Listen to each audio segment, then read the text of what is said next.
지난달이 가정의 달이었다면 이달은 호국보훈의 달이라고 부릅니다. 젊은 사람들이 호국보훈이라는 말을 모르는 사람도 많아요.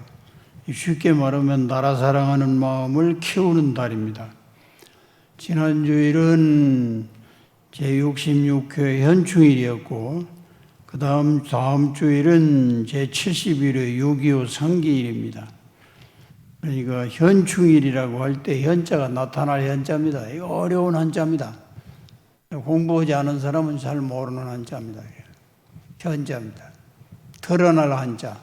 현충이라는 말은 충성심이 나타난 날, 충성심을 드러내는 날, 그 충성심을 높여서 기리고 우리도 그 충성심을 본받는 날. 그 충성심이라는 건 나라 사랑을 말하는 겁니다.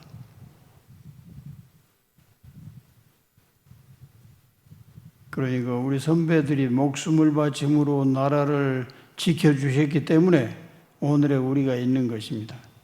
국립묘지에 가면 이 나라를 위하여 목숨을 바친 수백만의 선열들이 유해가 안치되어 있습니다. 이런 분들의 나라 사랑하는 마음이 없으면 대한민국은 존재할 수도 없고 우리도 지금 여기에 있을 수가 없는 것입니다. 그분들이 이 나라를 위해서 하나밖에 없는 목숨을, 아까 박강호 장관님 낭송한 것처럼 육군 소위가 몇 살이요? 21살이요. 21살. 어버이도 있고 애인도 있다고 그러잖아요. 그러나 만날 기회 없이 그냥 그 목숨을 그대로 바친 거예요. 그러나 그 이름도 몰라요. 아무도, 이 무명의 용사들이. 그래서 이 나라가 존재하게 된 것입니다.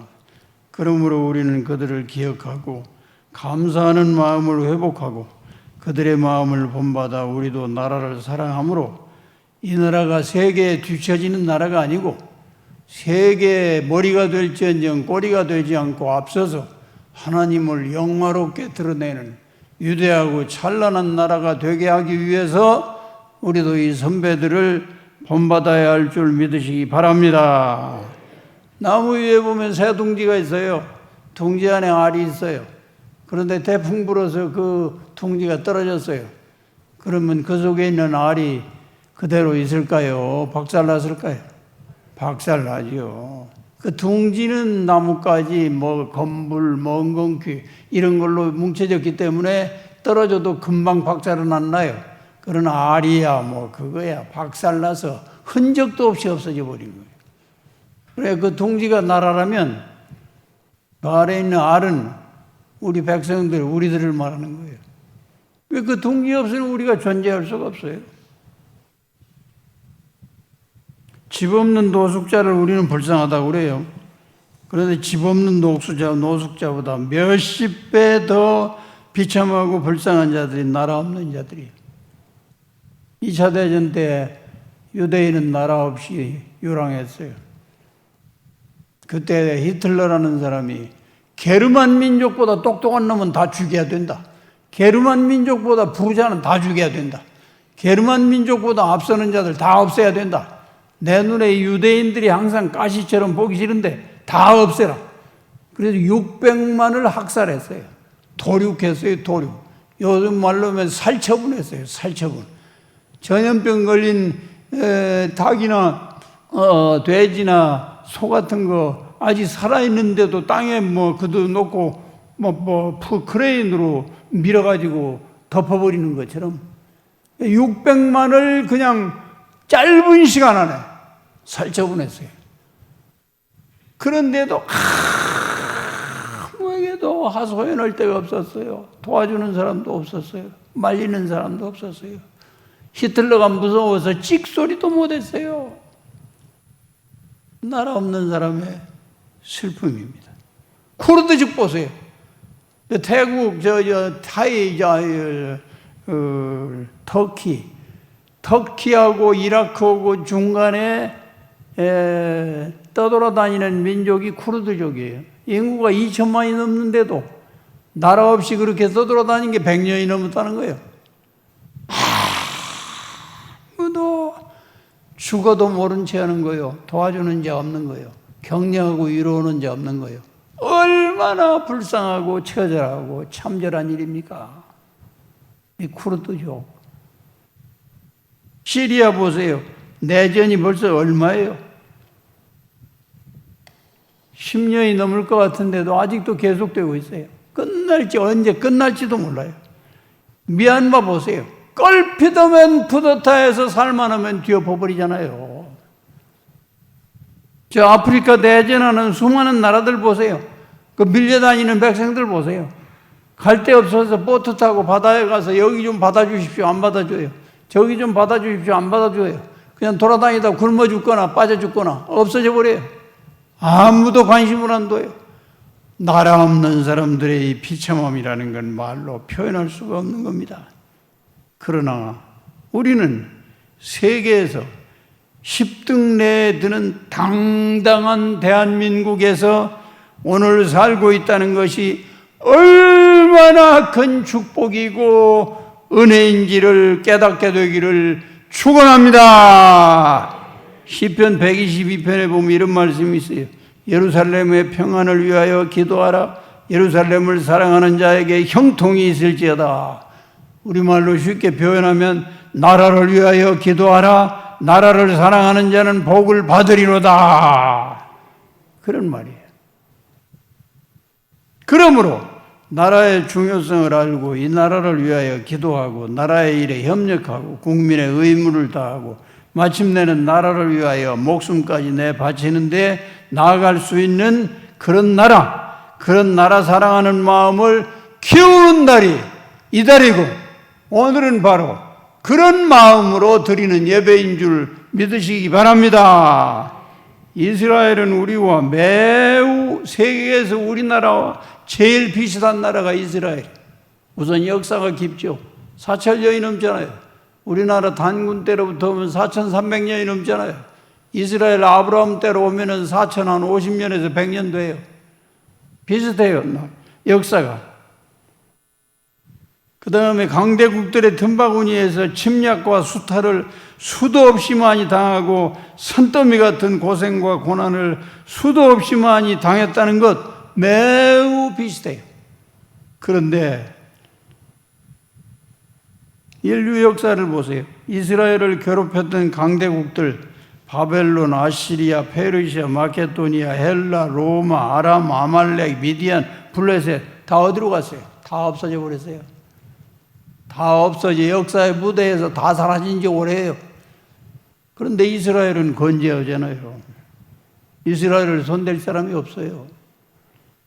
우리나라를 수없이 침략하고 수탈하고 농사지어 놓으면 다 뺏어가고 아녀자들 데려다 유린하고 별별 횡포를 당했던 수나라, 당나라, 여진족, 말갈족, 병자호란때 청나라, 명나라, 몽고족 다 어디 갔어요?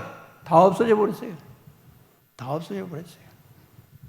그러나 가장 약하게 보였던 우리나라는 그 모든 순환과 역경을 견뎌내고 건재할 뿐 아니라 단군 이래 최대의 용성과 번영을 누리고 있는 세계 10대 경제 강국에 들어갔을 뿐 아니라 작년에 국민소득으로 하면 G7 국가 중에 하나인 이태리를 앞질렀다는 보도를 한 달 전에 봤으니 이건 천지가 개벽하고 경천동리할 때를 우리가 살고 있다는 것을 믿으시기 바랍니다.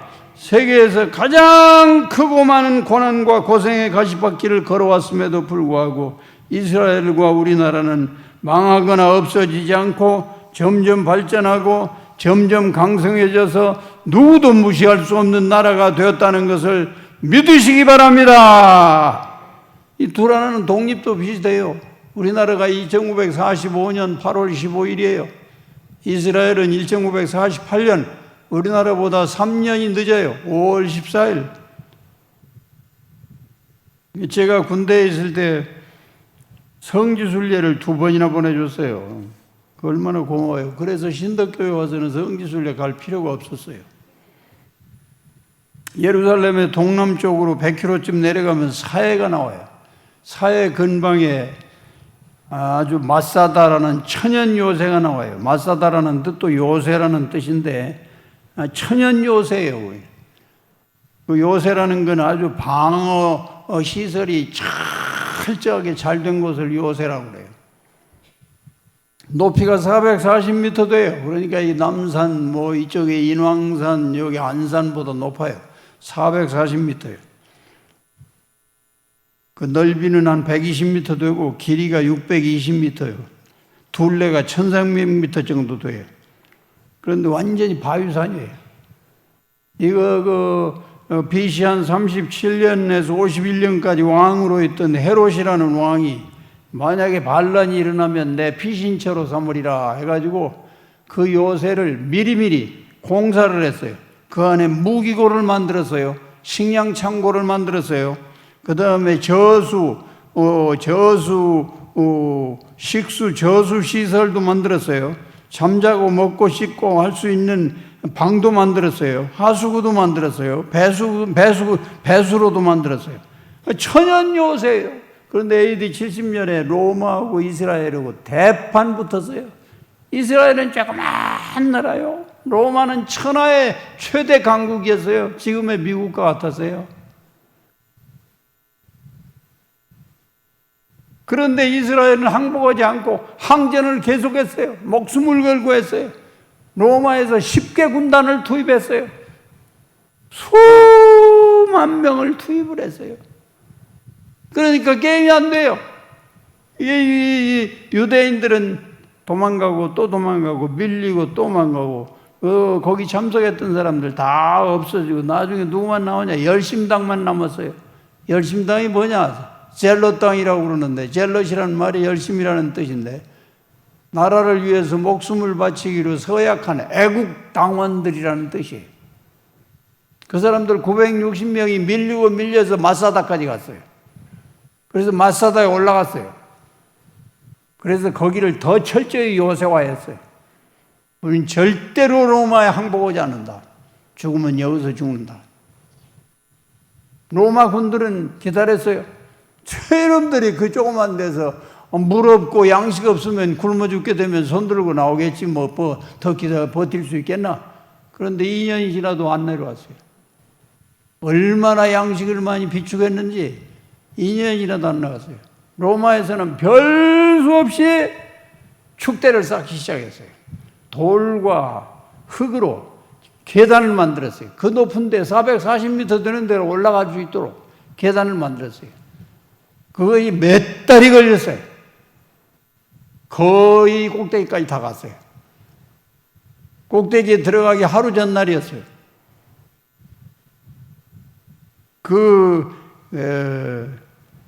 유대인들 열심당원들의 지도자 이름이 벤자르예요. 벤자이르가 대원들을 모아놓고 이렇게 말했어요. 여러분, 이제 하룻밤 남았습니다. 내일은 로마군들이 밀려 들어올 겁니다. 총공격을 할 겁니다. 우리는 다 체포될 겁니다. 그러면 로마군들이 할 짓은 뻔합니다. 제일 먼저 부모들이 보는 앞에서 자식들 죽일 겁니다. 그리고 남편들이 보는 앞에서 마누라들 유린할 겁니다. 그리고 우리를 무서운 신문을 해서 비참하게 맞아 죽든지 찔려 죽든지 피 흘려 굶어 죽든지 죽게 할 것입니다. 그리고 하나님에게 모독을 할 겁니다. 너희 하나님이 어디 있느냐? 끌어와라. 너희 하나님도 너희처럼 없애버리겠다. 우리가 승리했다. 그리고 만세를 부를 겁니다. 이보다 더 큰 치욕이 어디가 있습니까? 여러분, 선택할 시간이 왔습니다.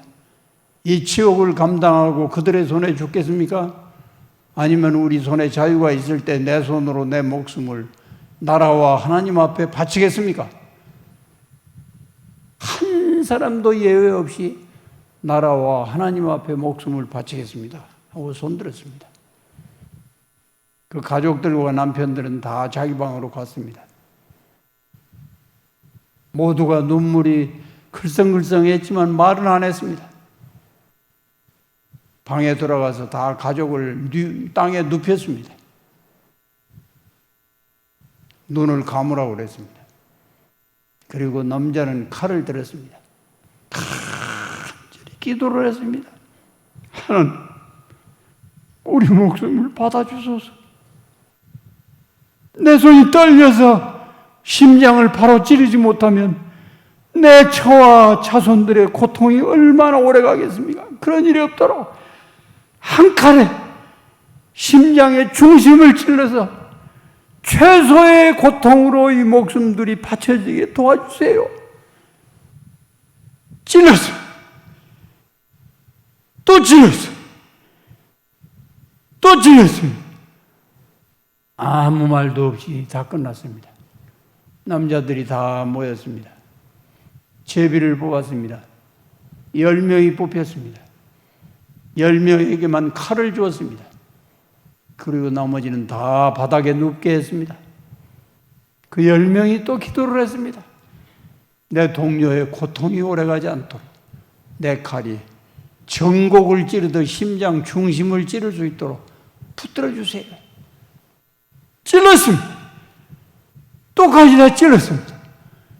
짧은 시간 안에 그들 목숨이 다 바쳐졌습니다. 그 10명 중에서 한 명을 뽑았습니다. 그 손에만 칼을 주었습니다. 나머지 9명은 다 누웠습니다. 눈을 감았습니다. 말이 없었습니다. 이 한 사람이 또 기도하고 그 9명을 정확하게 심장 가운데를 찔렀습니다. 아무 말도 없었습니다. 신음소리도 안 들렸습니다. 끝났습니다. 마지막에 그 사람은 칼을 가지고 자기의 심장을 자기에게 찔렀습니다. 그대로 쓰러졌습니다. 다 끝났습니다. 960명이었습니다. 이튿날 로마군이 밀고 들어왔습니다. 저항이 극심할 줄 알았는데 쥐죽은 듯이 조용했습니다. 무슨 작전을 쓰는 줄 알고 조심조심 가까이 들어와서 로마군들을 기겁 초풍을 했습니다. 일사불란하게 한 줄로 다 누워서 그대로 다 죽었었습니다. 이게 마사다의 충성입니다.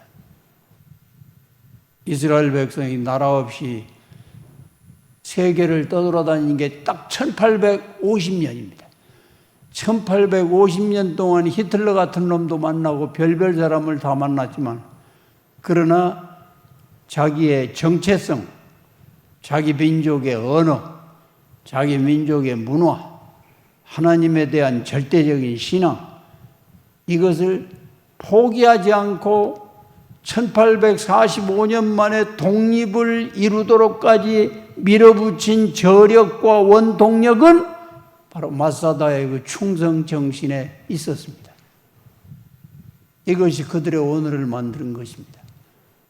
이 세계에서 그래서 가장 작으나 가장 강한 나라가 이스라엘입니다. 인구 800만입니다.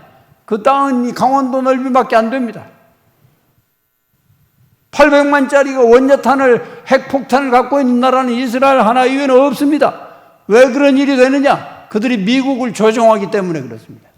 미국인 제일 무서워하는 게 이스라엘 백성입니다. 아니, 무서워할 뿐 아니고 존경하고 사랑하고 숭배할 정도입니다. 왜요? 그들을 통해서 하나님을 믿었기 때문입니다. 그들을 통해서 성경을 받았기 때문입니다. 그들을 통해서 그 청교도 신앙이 바탕이 돼서 이 나라의 오늘을 이루었기 때문입니다. 그래서 그들은 유대인을 절대로 추방하지 않습니다. 증오하지도 않습니다. 좀 잘못이 있어도 덮어줍니다. 다른 좋은 면을 보고 존경합니다. 노벨상의 3분의 1을 차지합니다. 모든 의사 중에 최고의 의사는 유대인입니다. 모든 교수 중에 최고의 교수는 유대인입니다. 그들은 존경합니다. 그래, 어떤 일이 있어도 이스라엘을 감싸고 돕니다. 트럼프가 별욕을 다 먹고도 그 수도를 텔아비브에서 예루살렘으로 옮긴 것을 보면 알 수 있습니다. 내 목이 달아나도 나는 이스라엘을 버릴 수 없다.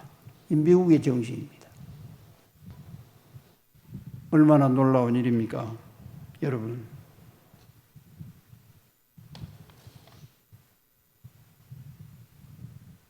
그래서 이스라엘 백성들은 해마다 군인들 임관식이 있습니다. 육해공군 훈련 마치고 계급장을 다하는 날을 임관식이라고 그럽니다. 임관식은 해군이나 육군이나 공군이라를 막론하고 전부 맞서다해 갔습니다. 우리는 나라가 위태로운 목숨을 선배들처럼 이와 같이 바칠 각오가 되어 있다 선언합니다. 그리고 계급장을 달아줍니다. 그러니까 이스라엘의 한 사람은 아랍의 100명 이상입니다. 한 사람이 100명을 당해내는 걸 일당 100이라고 그럽니다. 한 사람이 1000명을 이기는 걸 일당 1000이라고 그럽니다. 내가 거기를 가봤는데 이집트에서 이스라엘로 넘어가는 국경에서 이집트 병사들은 건설 현장의 노무자들 같았습니다. 복장도 형편없었고 걸음걸이도 그렇고 총 드는 것도 그렇고 말하는 것도 그렇고 그 머리도 그렇고 모든 게 공사 현장의 노무자 같았습니다. 딱 경계선을 몇 미터 사이로 넘으니까 눈빛이 달랐습니다. 군인들이 여자들이 많았는데 눈빛이 팽팽 돌았습니다.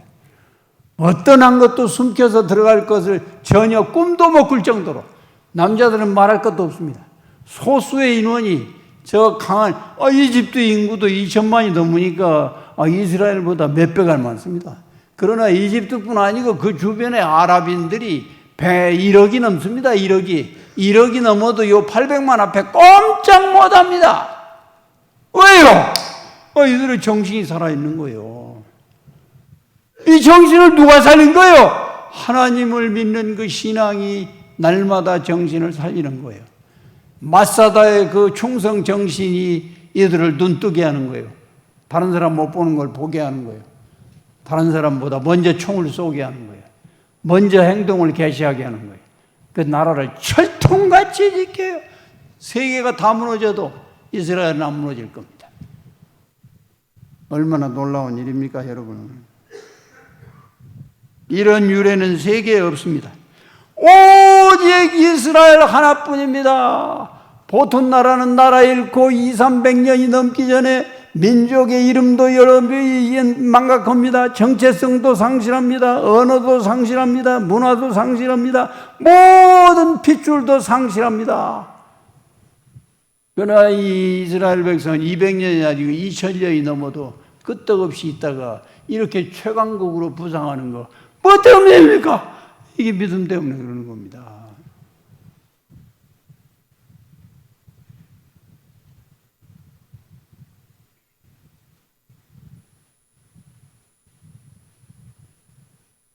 오늘 본문이 그 내용입니다. 그런 믿음을 가르쳐주는 성경의 첫 번째 사람이 모세입니다. 모세가 십계명 받으러 시내산에 올라갔습니다. 40주야를 금식했습니다. 말씀을 받아 내려왔습니다. 이스라엘 백성들이 말씀 받으러 산에 올라가서 먹을 것도 안 가지고 왔는데 40주야를 금식하느라고 얼마나 고생하겠나 하고 기도해 줄 것으로 기대했을 겁니다. 그런데 내려왔더니 딴판이었습니다. 전혀 딴판이었습니다.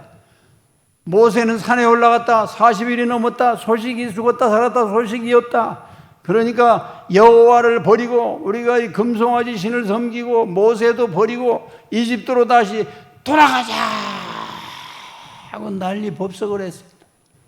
하나님이 그 소리를 들었습니다. 너무너무 하나님의 열을 받았습니다. 분노가 치밀었습니다. 모세에게 이렇게 말했습니다. 모세야, 너 앞 비켜. 건드리지 마. 내가 이 배은망덕하고 이런 패역한 백성을 한 칼에 다 쓸어버리고 내 후손을 통해서 새 나라를 세우겠다. 내 앞길을 막지 마라. 이때 모세가 탄원을 했어요. 하나님, 그러면 안 됩니다. 그러면 안 됩니다. 이 백성의 죄를 또 한 번 용서해 주옵소서. 또 한 번 용서해 주옵소서. 차라리 나를 죽이고 이 백성을 살려서 하나님의 선민으로 구실을 하게 하옵소서. 이 백성을 살려주옵소서. 모세는 그 백성을 위해서 목숨을 다 내놓은 거예요. 벌써부터 그랬지만 이미 내놓은 거예요. 그게 신앙심에서 나온 나라사랑의 마음입니다. 느헤미야 선지자라는 사람이 있습니다. 이런 거 성경을 자세히 안 본 사람은 모를 겁니다. 잘 들어보면 그러면 알 겁니다. 느헤미야서 5장인가에 나오는데 바벨론의 느부갓네살 왕 때 한 5만 명이 포로로 잡혀갔어요. 그런데 포로로 잡혀간 5만 명 중에서 태어난 아들이 느헤미야라는 아들이 있었어요. 그런데 그 어간에 바벨론은 망해버리고 페르시아라는 나라가 등극했어요. 그런데 느헤미야가 젊었을 때 페르시아라는 왕이 아닥사스다 왕에게 어떻게 눈에 띄었어요. 그래가지고 이 사람이 이준석 씨가 박근혜가 등용한 것처럼 이게 등용된 거예요. 그 신임을 점점 얻어서 느헤미야라는 사람이 그 왕의 술잔에 술을 따라주는 역할을 담당했어요. 술잔에 술을 따라주는 사람은 절대적인 신임을 받지 않는 사람은 안 되는 겁니다. 왜요? 왕을 죽일 때 보러 술잔에 독약을 넣어서 죽이거든요. 이 절대적인 신임 받지 않는 사람은 안 돼요. 그러니까 느헤미야가 절대적인 신임을 받은 거예요. 예루살렘에 갔다 왔다는 친구의 말을 듣고 이 사람이 고민이 생겨서 밥도 못 먹었어요. 잠도 못 잤어요. 얼굴이 헬쓱해졌어요. 물었어요. 야, 내가 병이 없는 줄 아는데 얼굴이 왜 그 모양이냐? 무슨 근심이 있는 모양인데 말해라. 내가 들어주마. 느헤미야가 말했어요. 고국에서 친구가 왔습니다. 바벨론 때 망했는데 아직도 폐허 상태 그대로 있고 성벽도 헐어진 지 그대로고 성문도 무너진 지 그대로고 그 소리를 들으니까 내가 잠이 안 옵니다. 눈물이 나서 밥을 못 먹겠습니다. 아닥사스다 왕이 감동을 받은 거예요. 이야, 너는 나라는 망했어도 참 아무 데서 볼 수 없는 기적 같은 일이구나. 내가 내 소원대로 해주겠다. 요구가 뭐냐? 나를 그 나라에 총독으로 보내주시면 내가 그 폐허 상태를 복구하겠습니다. 아닥사스다 왕이 도장을 찍었어요. 총독으로. 포로로 잡혀온 그 민족의 후예 중에 하나인 느헤미야를 예루살렘의 총독으로 그것도 12년 그 12년 동안 그 폐허 상태를 복구하면서 에스라와 손잡고 신앙 부흥을 일으켜 유대교를 다시 창세한 사람이 느헤미야예요. 느헤미야가 총독으로 있을 때 자기 집에서 날마다 밥 먹는 사람이 150명이었어요. 150명을 먹이려면 날마다 소를 한 마리 잡고 양을 6마리 잡고 닭은 수백 마리 잡고 그 외에 포도주를 만들고 하려면 그 식량의 분량이 엄청나다고 그랬어요. 그런데 그럼에도 불구하고 느헤미야는 총독으로 국가의 봉급을 안 받았어요. 전혀. 어떻게 했느냐? 자기가 왕의 밑에 있을 때 받은 봉급을 세이브하고 저축해 놓은 돈을 전부 갖다가 풀어서 그걸로 다 먹였어요. 봉급을 하나도 안 받았어요. 이때 다른 총독들은 어떻게 했느냐? 봉급은 봉급대로 다 받았어요.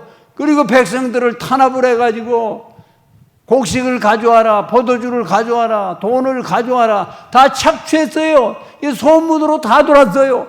그런데도 느헤미야는 그들을 안 따라갔어요. 마지막 이렇게 고백했어요. 그들은 그렇게 함에도 불구하고 나는 그들을 안 따라가고 봉급도 안 받고 내 사제를 털어서 다 이들을 먹였다. 왜냐? 내가 하나님을 믿기 때문이다. 이 구절을 읽을 때마다 가슴이 쩔해져요. 나는 하나님을 믿기 때문이다. 이게 얼마나 놀라운 일입니까? 이게 느헤미야서 5장 15절 얘기입니다. 신앙이 아니고는 이게 있을 수 없는 겁니다. 바울의 나라 사랑과 민족 사랑도 마찬가지입니다. 그는 본문에서 말했습니다.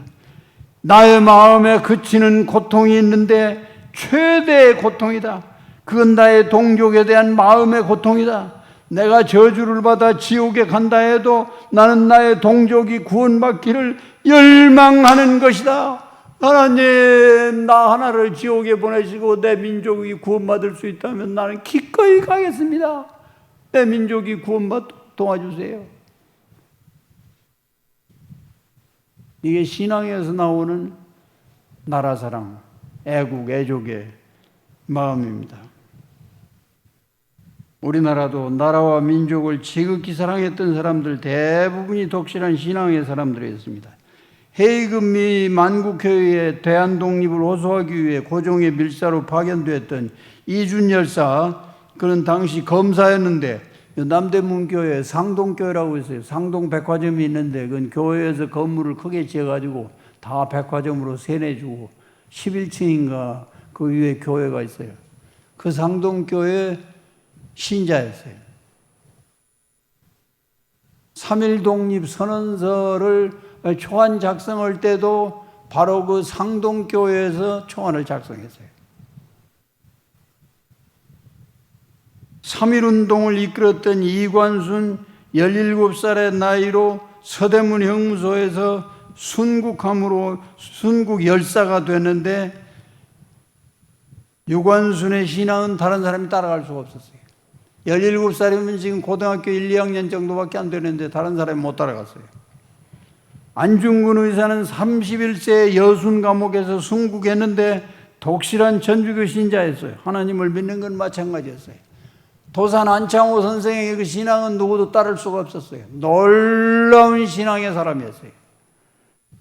6.25 때 이 나라를 김일성의 공산당에서 구해낸 사람은 이승만 대통령이었어요.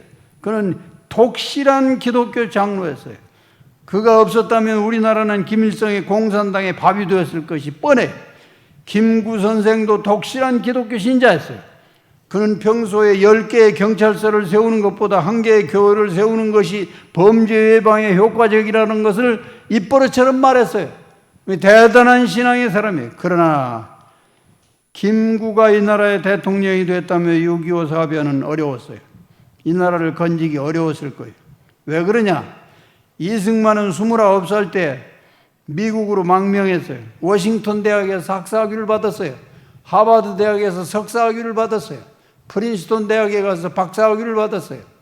그리고 50년 동안을 이 미국과 유럽을 왕래하면서 독립운동을 했어요. 50년 동안을. 그러니까 말이 영어가 우리말보다 더 유창했던 사람이에요.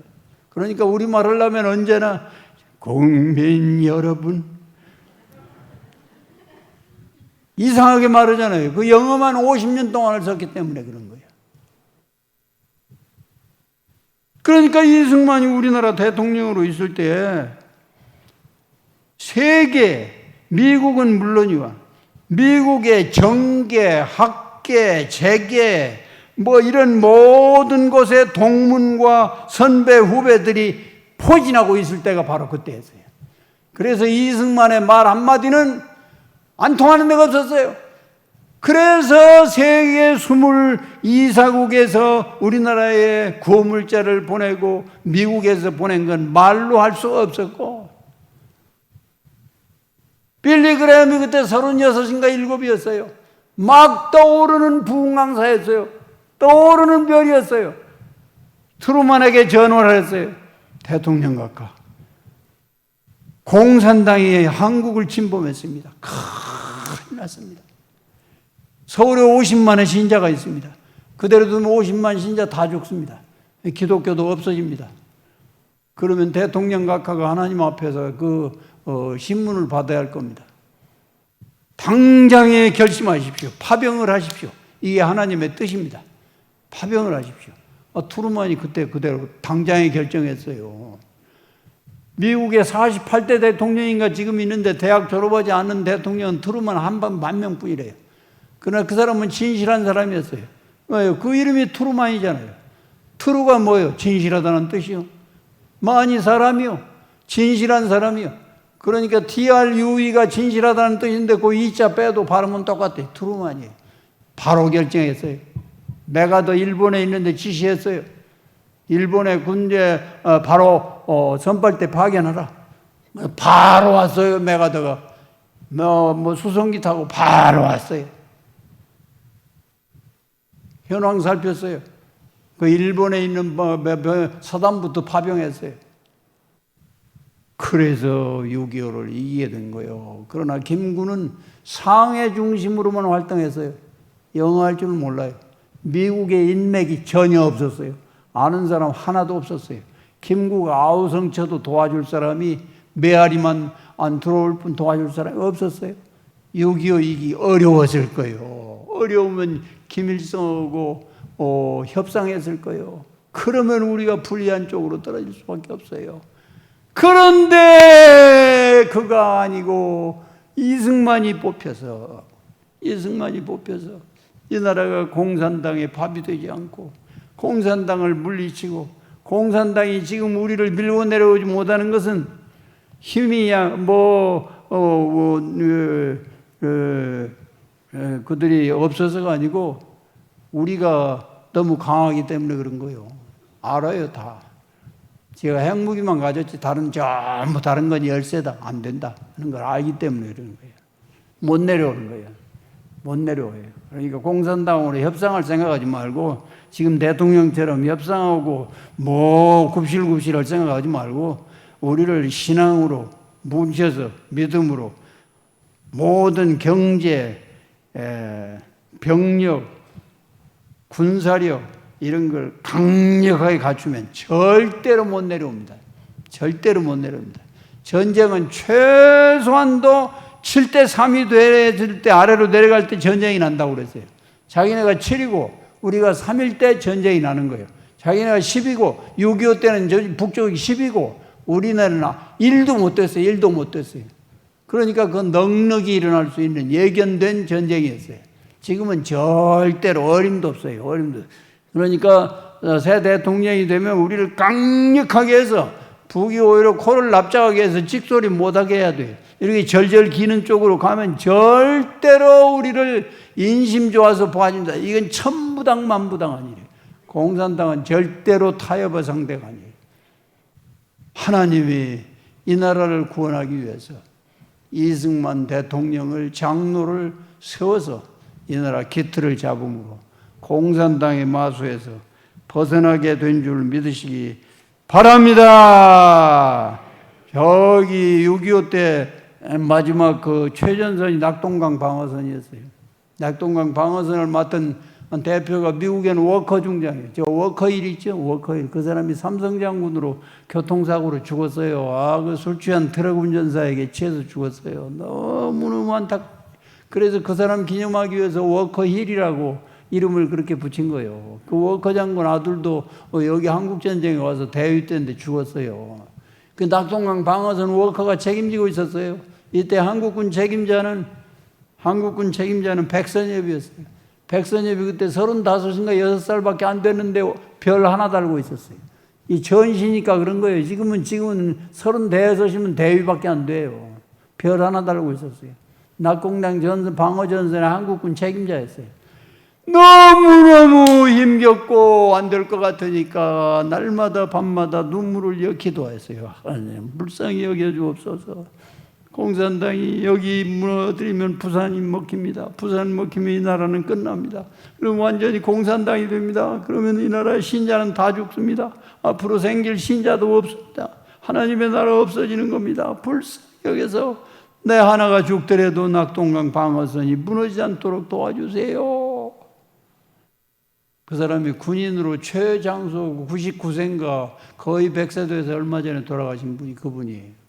그 동생은 백인엽이라고 별 셋으로 제대했어요.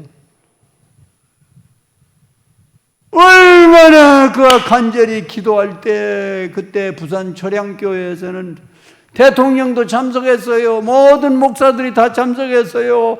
울부짖어 회개하며 하나님께 기도했어요. 이 나라 살려주세요. 낙동강 방어선이 무너지면 부산 먹힙니다. 부산 먹히면 끝입니다. 그러면 이 나라 대한민국은 없어집니다. 그러면 하나님 이름도 못 부릅니다. 이 나라는 끝납니다. 살려주세요.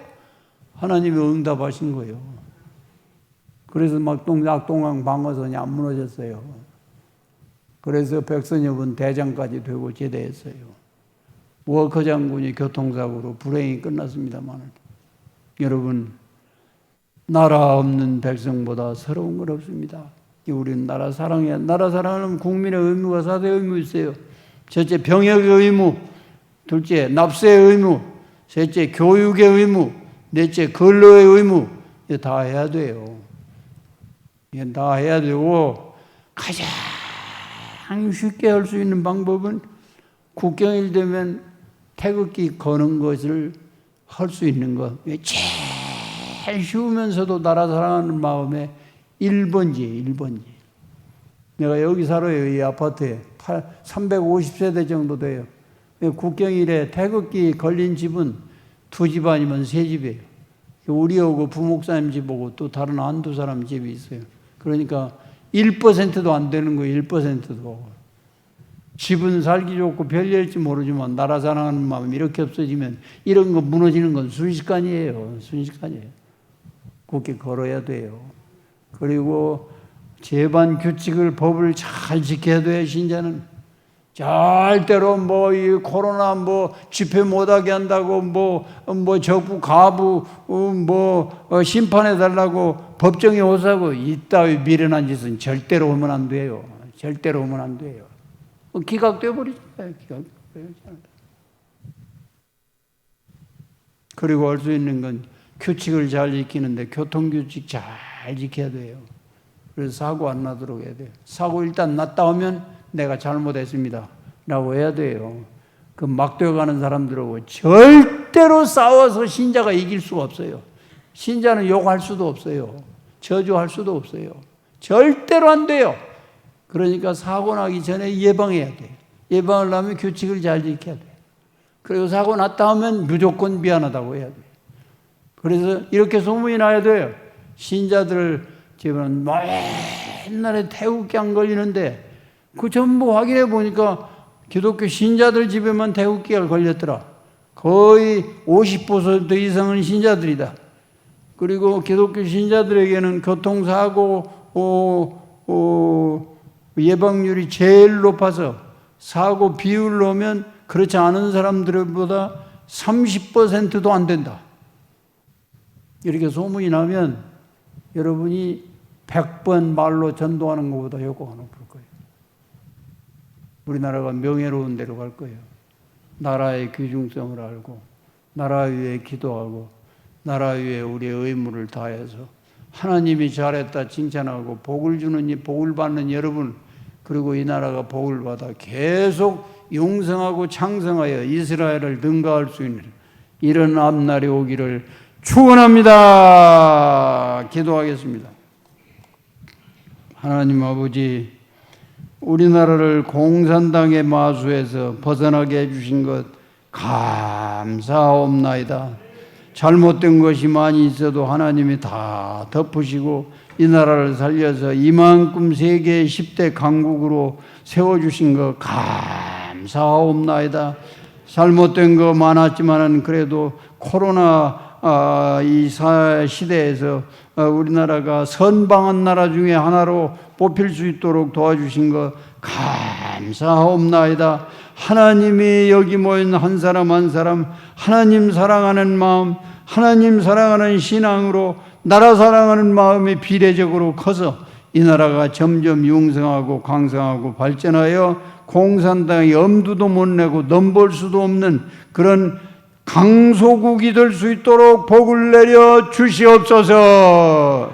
예수님의 이름으로 기도하옵나이다. 아멘.